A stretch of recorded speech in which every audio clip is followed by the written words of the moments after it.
에스더입니다.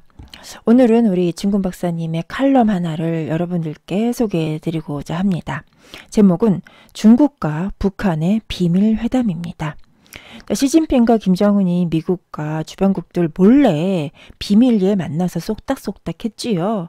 자, 그러한 행동이 국제관계에서는 어떤 식으로 받아들여지고 또 그 결과 어떤 식으로 전개가 될지 예상해보는 그런 시간을 가져보고자 이 진군 박사님의 칼럼을 여러분들에게 소개해드리려고 합니다.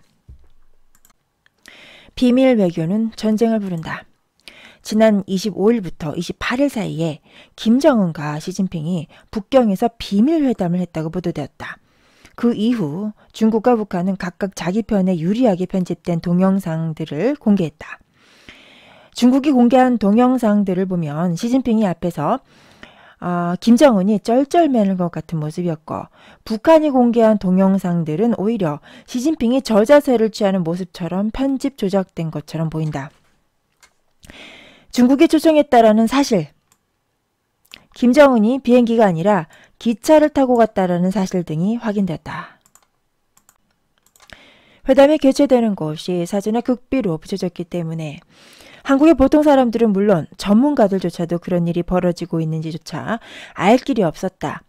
27일에도 청와대는 북경을 방문한 북한의 특별열차에 김정은이 아니라 김영철 등이 타고 있는 것 같다고 발표함으로써 대북 정보력 부재를 노출했다. 회담이 끝난 후에 공동성명도 없고 참고할 만한 문건도 없다. 다만 중국 언론이 전해주는 바가 시진핑과 김정은이 무슨 이야기들을 주고받았는지를 알게 해주는 유일한 소스다. 김정은이 두 가지를 얘기했는데, 첫 번째는 비핵화가 선대유훈이다 라고 말한 것과 단계적으로 비핵화할 것이다 라는 것이다. 그러나 이 두 가지는 모두 김정은이 직접 한 말이 아니라 시진핑을 통해서 간접적으로 전해진 말이다. 그렇다 보니 김정은, 시진핑 회담에 대한 온갖 상상화들이 그려지고 있다. 자, 이게 여기서 중요한 말이 나옵니다. 이 같은 비밀 회담은 역사적으로 전쟁의 원인이 되었다. 전쟁의 원인이 되었다. 별표 2개, 3개, 밑줄 쫙. 당연하죠. A랑 B랑 둘이 싸우고 있는데 갑자기 C가 나타나서 얘네 둘이 쏙닥쏙닥 귓속말로 하는 겁니다. 그러면 A의 입장에서는 이걸 어떻게 바라보겠습니까? 어쭈 요거 봐라. 이렇게 B와 C가 전쟁을 도발한다라고 간주를 하는 것이죠. 1차 세계대전이 끝난 후에 미국의 윌슨 대통령은 1차 대전의 원인 중에 하나로 국가들의 비밀 외교 혹은 밀실 외교를 지적했다. 그래서 윌슨 대통령은 공개 외교를 강조했고, 국제정치의 대회의 장이 될 국제연맹을 창설했다. 국제연맹을 만든 사람이 미국의 윌슨 대통령이네요. 상대방에게 정확한 것을 알리지 않고 숨어서 은밀히 전개하는 외교는 상대방의 오해를 불러일으키게 마련이다. 대개 정직하지 못한 꼼수 혹은 뒤통수 때리기는 은밀하게 계획되는 법이고, 상대방의 분노를 자극하며 결국 위기를 평화적으로 해소시키기보다는 전쟁으로 귀결될 가능성을 높이게 된다. 야, 이거 정말 이게 제대로 찝으셨습니다. 제대로. 물론 미국은 자신이 보유하고 있는 탁월한 정보수단을 통해서 김정은의 동선을 파악하고 있었을 것이다. 평양에서 북경을 운행하는 열차편이 있는데, 평양에서 아침 10시 10분에 출발하면 그 다음날 아침 8시 40분 북경역에 도착한다. 22시간 30분을 가야 하니 참 먼 거리라고 말하지 않을 수 없다. 서울에서 워싱턴을 가는데도 그렇게 오래 걸리지 않는다. 북한을 특별히 감시하고 있을 미국은 김정은의 특별 열차가 어디를 달리고 있는지 정도 파악하는데 별 어려움이 없다. 김정일이 살아있을 때 북한은 미국에게 현재 위치를 들키지 않게 하기 위해서 특별 열차에 유리 같은 것을 씌워놓기도 했다. 세계 최초로 기차를 스텔스로 만들려고 노력한 집단이 북한의 김씨 왕조다.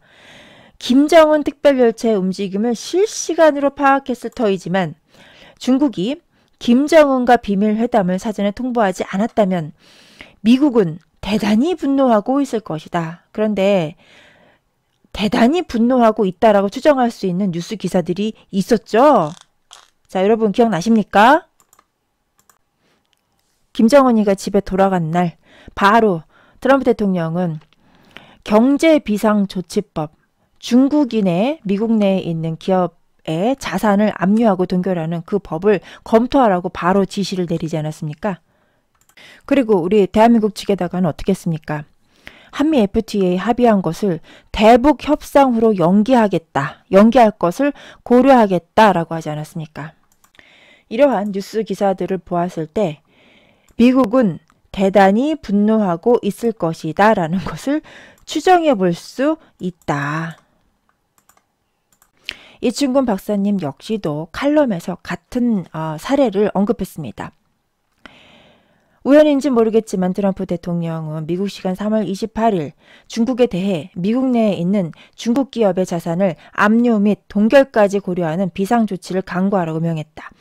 중국 기업들의 미국 정보 탈취 등의 행동을 미국의 국가안보 위협이라는 문제로 간주할 때 행하는 조치인 국제경제비상조치법이 발동되는 판국이다. 시진핑은 왜 김정은을 불렀을까? 상상 가능한 시나리오들이 이미 다 시중에 나와 있는 상황이기 때문에 여기서 반복할 필요는 없다. 필자는 김정은이 졸라서 만난 것이기보다는 시진핑이 불러서 갔다는 사실에 주목하고 그것이 비공식 방문임에도 불구하고 문재인 대통령의 공식 방문시보다 중국이 훨씬 급이 높은 대접을 해주었다는 사실을 보며 중국과 북한 사이에 오래된 외교사를 다시 생각해 보았다. 과거 중국은 북한의 순회를 극진하게 대접해 줌으로써 북한을 갖고 놀 수 있다고 생각했고 실제로 가지고 놀았다. 김일성, 김정일은 중국의 극진한 대우에 감동을 받아 친중국 입장을 견제하지 않을 수 없었다. 대신 김일성, 김정일은 북한 주민들에게 중국에 대해서도 극진히 대우해 준다는 사실을 과시함으로써 지배권을 확고히 유지할 수 있었다. 중국은 1인 독재 체제인 북한을 그렇게 요리를 했다. 이해가 됐습니다. 한마디로 이거죠. 김일성, 김정일은 자신의 독재적 정권의 정당성을 중국으로부터 확보하고 있었던 것입니다. 그러나 중국이 한국과 수교한 후 그리고 중국이 개혁개방을 통해 북한이 말하는 수정주의가 된 후에 북한과 중국의 관계는 그다지 좋지 못했다. 특히 김정은 시대에 들어와서 중국과 북한은 사실상의 적대국이 되었다. 중국과 북한이 적대적이 되는 것은 지정학적으로 당연한 일이다.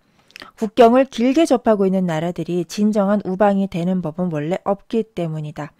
원교 근공의 법칙은 망고불변의 국제전략적 철칙이다. 2015년 9월 3일 중국이 전승절 기념 대규모 군사 퍼레이드를 벌일 때 한국은 박근혜 대통령이 직접 갔지만 북한은 서열 3위인 최룡해가 파견되었다. 그때 김정은은 최룡해에게 중국 놈들에게 역사가 변했다는 사실을 분명히 가르쳐주라고 말했다고 할 정도로 북중 관계는 적대적이었다. 일본의 곤도 다이스케 기자는 시진핑은 왜 김정은을 죽이려고 하는가? 시진핑의 숨겨진 야망과 북중 관계의 진실이라는 책을 저술할 정도였다. 그러나 위기에 처한 나라들은 국경을 접하고 있을 경우라도 임시로 뭉치는 경우가 있다. 6.25 당시 북한과 중국은 피를 나누지 않을 수가 없었다. 둘 다 죽을지도 모르는 상황이었기 때문이다.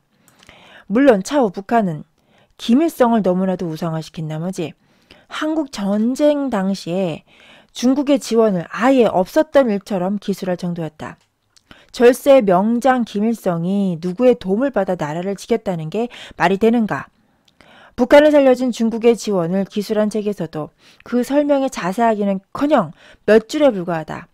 게다가 북한의 역사가들은 중국이 아니라 조선인민군이 중국인민지원군을 총지휘했다는 거짓말을 천연스럽게 함으로써 중국을 분노케 만들고 있다. 다시 말해서 과거 한때 혈맹이었던 관계에 임시적으로 있었음에도 불구하고 각자의 권력을 공고히 하는 과정에서 중국을 과소평가해야 되는 그런 필연성이 있었던 것이죠.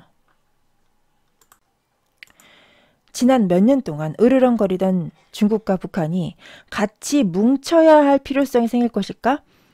나는 아니라고 생각한다. 중국이 북한과 힘을 합쳐 얻을 게 뭐란 말인가? 최근 임기를 철폐함으로써 황제처럼 된 시진핑이지만 그래도 트럼프에 의해 미친 것이 확실한 인간으로 낙인 찍힌 김정은과 함께하는 것이 중국의 당면한 난국을 해소하는데 무슨 도움이 될 것인가? 이번 시진핑이 김정은을 중국으로 부른 것은 김일성 말년 등소평이 김일성을 북경으로 불러 비핵화를 강요했던 것과 유사한 것 같다라는 느낌이 든다. 등소평은 개혁 개방을 하며 중국의 발전을 위해 미국과 잘 지내는 것이 결정적으로 중요하다고 생각을 했다. 중국 전문가들과 수시로 만나 대화하고 교류함으로써 한반도에 대한 수많은 중국 측 자료를 갖고 있던 오진용 박사가 2004년도에 간행한 대한민국 학술원 우수도서로 선정된 김일성 시대의 중소와 남북한에서 특이하지만 상당히 설득력 있는 설명을 제시한다. 오 박사의 분석에 의하면 등소평은 다양한 경로를 통해 중국은 미국이 이 지역에 갖고 있는 전략적 기득권을 존중한다는 점 분명히 했다는 점을 밝혔다. 중국은 우선 미국이 한반도에 대한 지배적인 영향권을 갖고 있음을 인정했다. 그러나 중국은 주한미군의 지위와 역할을 인정하는 대신에 미군이 보유한 전술핵만큼은 중국의 직접적인 위협이 된다는 사실을 분명히 제기했다. 이런 중국의 문제가 한반도 비핵화 정책의 시작이었다라는 것이다. 그러니까 우리가 지금까지 알고 있었던 것은 뭐냐면 북한이 지랄을 해가지고 한반도에 있었던, 그러니까 대한민국에 있었던 전술핵이 91년도에 미국으로 다시 돌아가지 않았습니까? 그래서 북한 때문에 돌아간 거라 생각했는데 좀 더 거시적인 측면에서 봤을 때는 중국의 압력도 함께 있었네요. 그죠? 중국에서 대한민국에 있는 전술핵을 도로 가져가라라고 주장을 했었던 측면이 있었다라는 것입니다. 그러니까 여러분, 중국은요, 우리 대한민국에게 전혀 도움이 안 된다. 평생에 도움이 안 된다. 앞으로도 쭉 영원히 도움이 안 된다. 이런 사실을 또 이렇게 이충근 박사님의 칼럼을 통해서 다시 한번 확인하게 되었습니다. 미국도 중국이 느끼는 이러한 위협을 현실로 인정해 주었다. 그러나 미국은 당시에 이미 한반도 비핵화의 가장 큰 장애를 북한의 핵개발로 보았다. 미국은 북한의 핵개발을 막아줄 것에 대한 중국의 보장을 요구했다. 등소평은 이 문제를 해결하기 위해 김일성을 중국에 초청하고 무려 12일에 걸쳐 김일성을 집요하게 설득했고 최종적으로 김일성으로부터 북한은 핵 개발 능력을 갖고 있지 않으며 앞으로도 핵을 개발하지 않을 것이다 라는 확답을 받았다는 것이다. 제 머릿속에 지금 막 샘솟는 의문점들이 몇 개가 있긴 하지만 일단 계속 읽어보겠습니다. 이와 같은 상황에서 미국의 부시 대통령은 전 세계에 널리 전개되어 있던 미국의 핵폭탄을 미국 본토로 철수시킬 수 있었고 한국에 배치되었던 핵도 철수할 수 있었다. 이런 과정을 거쳐 한반도 비핵화가 가능하게 되었다. 이 약속에 따라 노태우 당시 한국 대통령도 한국은 핵을 개발, 보유, 반입, 저장하지 않는다라는 한반도 비핵화 선언을 발표했고 1991년 12월 18일에 노태우 대통령은 이 시가 우리나라 어디에도 단 하나의 핵무기도 존재하지 않는다라는 핵 부재 선언을 하게 되는 것이다. 그리고 12월 말 남북한은 한반도 비핵화 선언 혹은 남북한 기본 합의서라는 것을 만들게 되는데 등소평에게 말했다라는 김일성의 북한은 핵 개발 능력을 갖고 있지 않으며 앞으로도 핵을 개발하지 않을 것이다라는 언급과 남북한 비핵화 선언은 오늘 김정은이 비핵화는 선대의 유훈이다라고 운운하는 근거가 되는 것이다. 제가 보기에는 등소평하고 김일성이가 둘이 짠 것 같아요. 입을 맞춘 것 같아요. 야, 우리 비핵화 하는 걸로 하자. 일단 입을 맞추자 해가지고 입을 맞추고 남한까지, 이 대한민국까지 비핵화를 하게끔, 그러니까 한마디로 미국에서 갖다 놨던 전술핵을 다시 가져가게끔 이렇게 둘이서 짜고 공작을 한 것 같다는 생각이 듭니다. 왜냐하면 지금 현재 시점에 봤을 때 북한이 핵을 완성하지 않았습니까? 2017년도에 6차 핵실험을 하면서, 자, 그때 뒤에서 돈 대주고 뭐 물건 사주고 석탄 사주고 또 기름 공짜로 막 넣어주고 이래가지고 북한이 핵 개발을 할 수 있도록 무심양면 지원한 국가가 어디입니까? 결론적으로 중국 아닙니까? 그런 거 봤을 때는 등소평하고 김일성이 짰네. 작년 2017년도 1년 내내 트럼프 대통령은 중국을 다그쳤다. 자, 여러분도 잘 아시죠? 맨날 트럼프 대통령이 시진핑을 만나면 중국은 지금 훌륭하게 잘하고 있다. 계속 잘하고 있다. 이렇게 말하지 않았습니까? 자, 진짜 잘하고 있어서 잘하고 있다가 아니죠, 여러분. 그 정도는 아시죠? 자, 그러면 그 잘하고 있다의 내막은 바로 이런 것이죠. 미국은 과거에 대한민국에 대한 비핵화 요구를 들어줬는데 91년도에 근데 니네 중국은 왜 북한의 비핵화를 시키겠다라는 약속을 지키지 않았느냐. 이제 이해가 되었습니다. 트럼프는 지난 7월 하순 중국은 말만 하고 행동을 하지 않아서 대단히 실망했다는 트위터를 날린 후 북한 문제를 미국 스스로 해결하겠다라고 나섰다. 북한을 거의 말려 죽일 정도까지 압박을 가했고 항복할 것이냐 파멸당할 것이냐를 요구하는 상황에 도달했다. 김정은의 파멸이 북한의 파멸이 될 것으로 우려하는 시진핑은 김정은을 불러서 너를 살려줄 터이니 핵을 포기하라고 설득 및 강요한 것이 아닐까. 대신 너의 안전을 보장할 수 있게 해주겠다라고 말하지 않았을까? 김정은이 핵을 포기하고 난 후에도 정권을 유지하기는 어려울 것이지만 그래도 마지막 희망은 그것뿐 아닌가? 아무튼 김정은은 선대가 야기한 위기를 마무리 지어야 할 피곤한 순간을 맞이하고 있다. 그건 맞죠. 그건 맞죠. 북한의 핵폭탄은 미국까지 날아가지 못하는 한 별 전략적 끝발이 없는 무기이다. 그런데 미국은 북한의 핵이 미국에 도달하는 상황을 결코 허용하지 않을 것이다. 김정은은 스스로 핵을 포기하던가 혹은 버티다가 미국에 의해 강제로 뺏기던지 두 가지 선택밖에 없다. 그래서 이 친구 박사님 보는 그 북한이 앞으로 향후 어떻게 해야 될지에 대한 그 예상은 스스로 핵을 포기하던가 아니면 버티다가 미국에 강제로 뺏기던가 이 두 가지의 대안밖에 없다라고 이렇게 제시를 하고 계십니다. 이런 상황에서 중국이 김정은을 불러서 위에서 말한 옵션을 제시한 것이 아닐까라고 이 친구 박사님은 추측을 해보는 것이죠. 그러나 미래를 낚아낼 수 없는 이유는 미국이 이미 북한은 물론 중국도 싸잡아서 손보아야 할 대상이라고 보기 시작했다라는 데 있다. 중국은 힘이 늘어나기는 하지만 아직 힘이 충만하기도 전에 성급하게 미국과 맞짱을 뜨려다 미국의 영리를 건드리고 말았다. 미국의 주요한 공략의 방향은 사실은 북한이 아니라 중국이 아니겠는가. 한반도 비핵화 문제에 있어서 우리가 잊지 말아야 될, 절대로 망각하지 말아야 될 이름입니다. 바로 중국입니다. 중국. 표면적으로는 북한과 미국이 싸우는 것처럼 보이지만 그 이면에는 북한 뒤에 중국과 미국이 싸우고 있다. 따라서 북한이 붕괴가 되면 그 다음 차례는 너무나도 당연스럽게 중국의 붕괴가 기다리고 있다. 닥터를 지금 막 뽑고 있습니다. 닥터를. 닭을 북한이라고 비유를 들겠습니다. 자, 미국이 지금 닥터를 뽑고 있어요. 중국이 덜덜 떨고 있습니다. 왜냐? 이제 닭 잡고 나서 이제 돼지 잡을 거거든요. 돼지.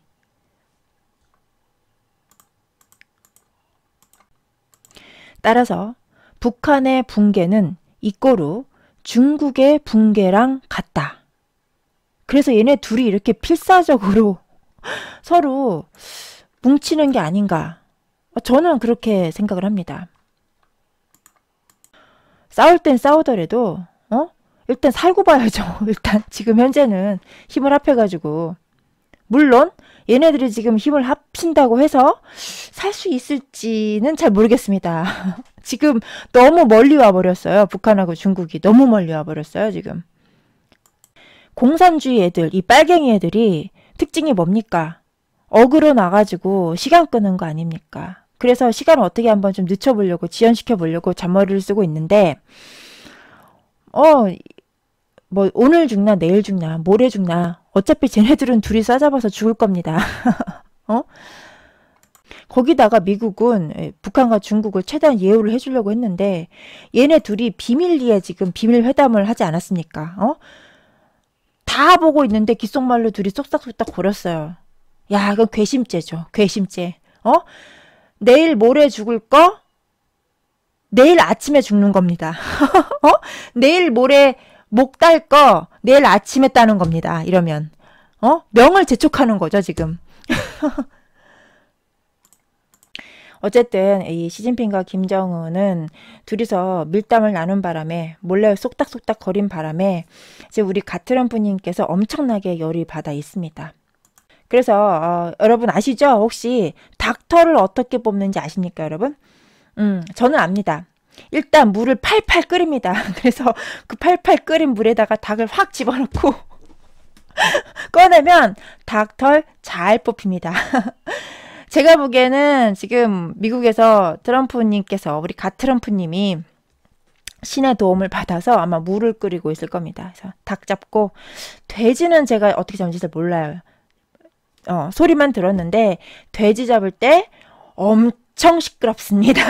엄청 시끄러워요. 그 돼지가 고통을 유난히 많이 느끼나 봐요. 통점이 맞나 봐, 통점이. 어쨌든 지금 시진핑이도 엄청 떨고 있을 겁니다. 사실은 저렇게 센 척해도.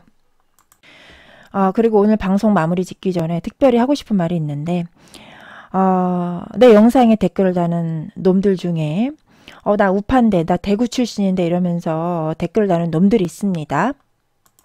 니네가 아무리 우파인 척 해도 다 알아. 너만 몰라. 우리 구독자님들 다 알고 있어. 자, 결론적으로 내가 니들한테 해주고 싶은 말은 이렇게 우파 행세하는 그 알밥들 소속이 어딘지 모르겠지만 뭐 중국 공산당인지 북한 공산당인지 소속은 모르겠지만 어쨌든 빨갱이 니들 다 뒤졌어. 다 뒤졌어. 그 말을 꼭 해주고 싶었어. 자, 오늘 방송은 여기서 마치겠습니다. 감사합니다.